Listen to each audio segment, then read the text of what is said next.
Judge is back. All rise, you freaks. And you frauds thought he was going to the San Francisco Giants. Give me a break. 9 years, $360 million. My New York Yankees are back because Aaron Judge will be wearing the pinstripes for his entire career. And listen, Aaron Judge is worth every single penny. And $360 million for 9 years for a player who's on the wrong side of 30 and obviously is big and lumbering. I mean, the contract's crazy.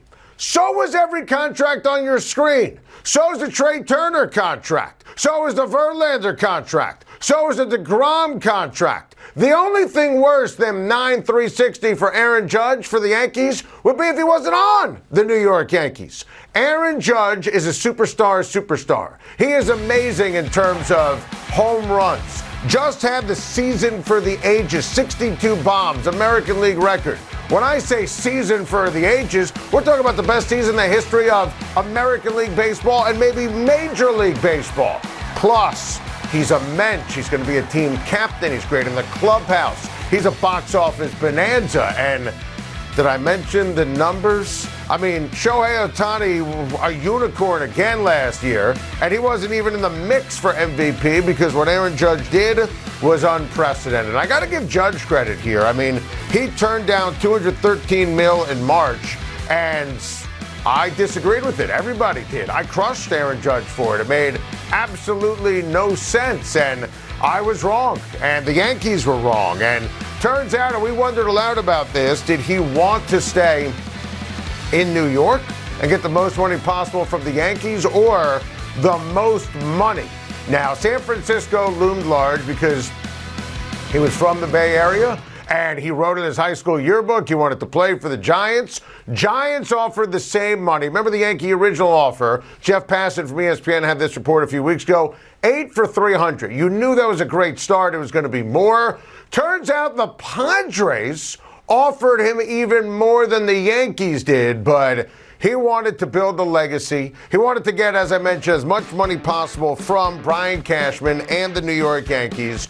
And he wants to win and be relevant. And if the Astros are still the team to beat, that's fine. But the American League is wide open.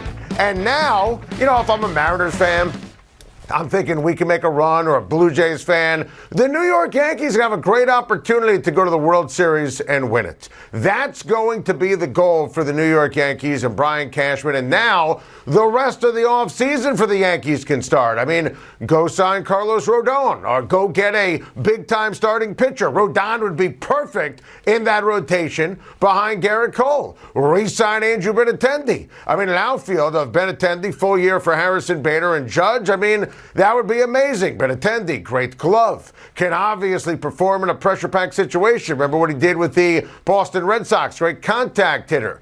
Play the kids, Volpe, Peraza, shortstop, second base. See if there's a sucker who will take Donaldson, trade Torres. There's more work that needs to be done, but it all had to start with Aaron Judge. I mean, I honestly would have cried if he left. I mean, I had to brace my 7-year-old son after the fake news reports yesterday that he was going to the San Francisco Giants.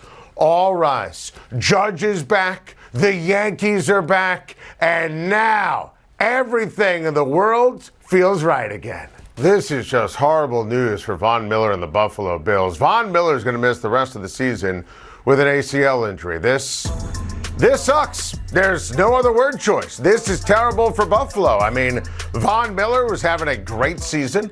Von Miller is Mariano Rivera, closing games. I mean, look at what he did in the CBS Kansas City game earlier, week 6, where he won that game in the fourth quarter. And again, it's not like he's living off his past reputation. He's hit the quarterback 12 times and sacked the quarterback 8 times. I mean, he is an absolute stud.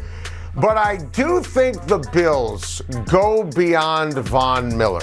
This is a killer, but they have a tremendous defensive line. Rousseau and Ed Oliver have had an amazing season. Milano's back, White's back, Sean McDermott, Leslie Frazier. They can coach up defense. The remaining schedule is quote-unquote difficult.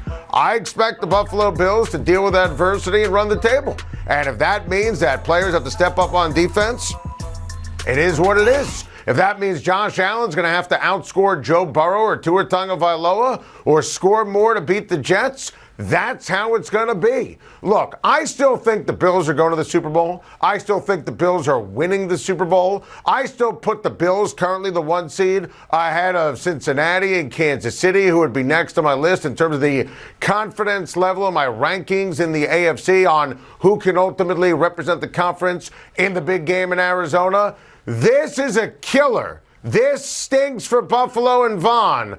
I still believe there's enough for Buffalo to win a championship. Thrilling victory for Joe Burrow and the Bengals over the Chiefs last weekend, and I'm thrilled to be joined by my guy, CBS Sports NFL analyst, the great Adam Archuleta, who's going to be on the call for Sunday's Bengals-Browns game. And Arch, what makes Joe Burrow so dynamite in big spots, and do you think he could lead these Bengals back to the Super Bowl?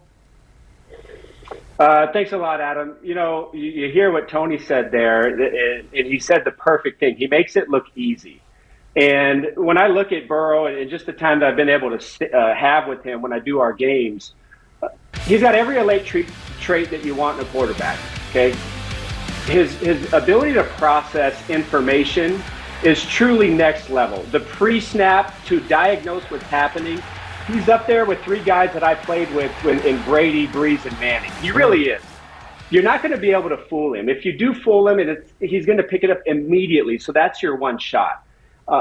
So his pre-snap ability, his post-snap, if the picture changes, he knows exactly where to go with the football. And to be able to process real time. Because if you notice, when there's pressure or there's a free rusher, he always gets the ball out quick. But then if he has a little bit of time, he holds the ball, right? Just enough time so he can process. His awareness of all 22 players around him are truly next level. That's what really makes him special.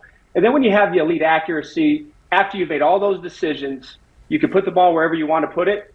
That's the end result. So, of course, with the way the offense is playing, absolutely, they're a team that you've got to watch in the playoffs to get to the Super Bowl. And if the defense continues to play confident football, to not flinch, to go toe-to-toe with Kansas City and make plays, I love where the Bengals are at right now. I'm obsessed with that answer. I learned a lot in terms of Burrow, and I love that comparison with Manning and Breeze and Brady, and that's obviously well-deserved high praise. Good stuff. On the other side, Arch, what did you see from Deshaun Watson in his 2022 debut, and do you expect him to shake off the rust on Sunday?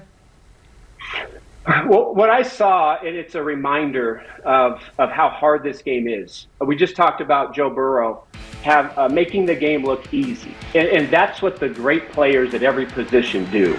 They make the game look easy. But you have to remember, it's not. It's a hard football game. And to just be out 700 days and expect him to go back to the old Deshaun Watson, I think is incredibly ambitious. You got to remember, even all this practice time, all the meeting time, all the time spent talking about football between coaches and players and receivers. It's not just practice time on the field, it's mental practice time. There's thousands and thousands of hours that he's missed out in having those daily conversations.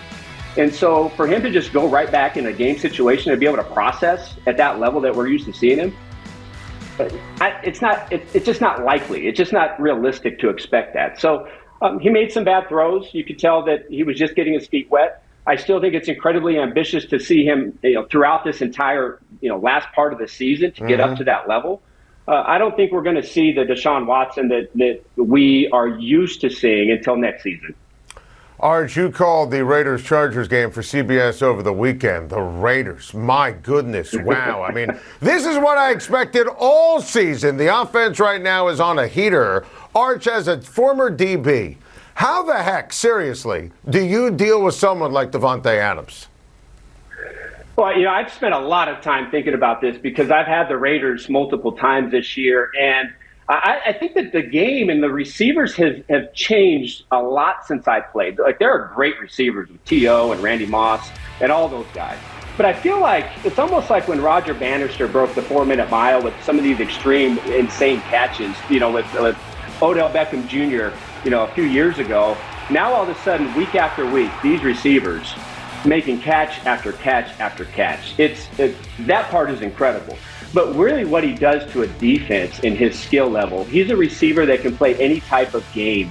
He could play the deep game, the contested catch game. He could play the run after the catch game. Whatever you need him to do, he can do. And then how they use him. So if you try to double him, it opens up so much more for the rest of the offense. And so it's not just a matter of Adams and what he does. There's two other components to this. It's Derek Carr and it's Josh McDaniels. All of them getting on the same page to design an offense around how people design their defense to stop Davante Adams. And even when I asked Josh McDaniels about just that part of it, he admitted there's a learning curve that he really didn't have since he had Randy Moss way back when with the Patriots. And so getting all three of those in real time in a game to see what's happening, where's the one-on-one, how are they playing the defense, the way they're starting to put it together really can maximize a guy like Adams, who is as cerebral and instinctual as he is physically talented.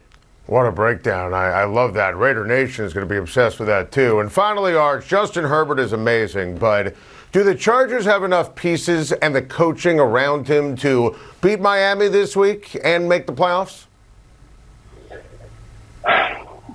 Short answer is no. And you hate to say that because Herbert is up there. And the fact that the Chargers are now looking at potentially 2 years with a guy like Herbert who's playing at the level that he can play at, not making the playoffs, is really a travesty. You want to get into the playoffs, you need more than just your quarterback.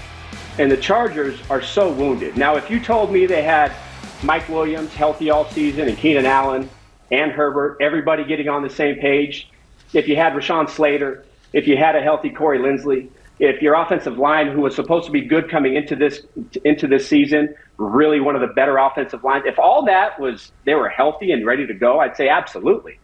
But let's be honest. You look at what happened last week, and there's not many quarterbacks that could play with that much pressure every single down and without your key matchup guys in the passing game. It's amazing that they've been able to piece it together for this long. But you've got to have more than that to really compete and try to make noise into January. And the defense is another conversation. Don't like where they're at. They don't make enough plays, and they just get beat too often. And so, unfortunately, as much as I love Herbert and he deserves to be a playoff quarterback, I just don't see it happening for the Chargers. Yeah, sadly, very well said if you're a Charger fan. I love that. Short answer, no. Art, thanks so much for joining us. Thank you for watching. Please like and subscribe, and don't forget to hit the bell for more videos.